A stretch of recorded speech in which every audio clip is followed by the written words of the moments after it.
Assalamu alaikum warahmatullah. Maganar General Chani ta ƙi ta kare. Macron da kanshi ya hito yau 6 ga watan Janvier a wani taro da yake yi da ambasadorin Africa a ƙasar Faransa.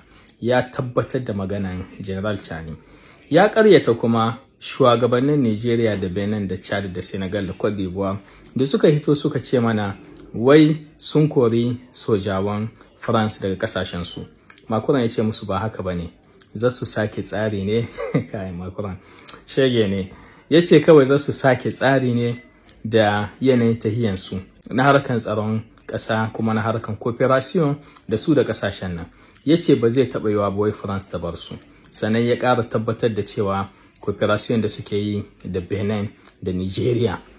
Amma ƙara cewa ai France ba dole bane ta rika yanzu mu'amala da ƙasashen francophone, dole ta rika aiki da su Nigeria da su Kenya.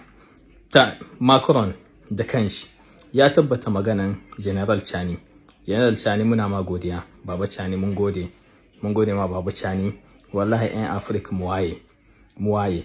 Macron yace ba za su bar wa'annan kasashen ba. Za su sake tsari ne. Wannan sake tsarin zai kawo ma kasashen mu yaki yake so. Har ya nemi ya zage mu kasashen Africa. Yace Afrikawa ba su da godiya. Ba dan sojawan Faransa ba inji Macron da kasashen Africa yace wanda mun zo muna ta girman kan nan wai yau babu su. Macron ya manta cewa ba dan Afrikawa ba da yau a cikin ƙasar Faransa yaren Germany ake yi. Ya manta da cewa ba dan Afrikawa ba da Faransa nan gaba ɗayanta tana ƙarƙashin Germany. Ya manta da cewa dubunnai na kakanninmu ne suka mutu a neman samu ma Faransa incin kanta. Ya gaya mana sojin Faransa dukkanin suka mutu don kare Afirka a garin shi. Tunda ba kare Afirka suke ba, kare zinariya suke wanda France take sata tana kai musu. Zan mu ƙara yi muku dogon bayani bisa wannan hidabun na Macron. A takaice dai yanzu wannan sai kun ji mu daga sauran.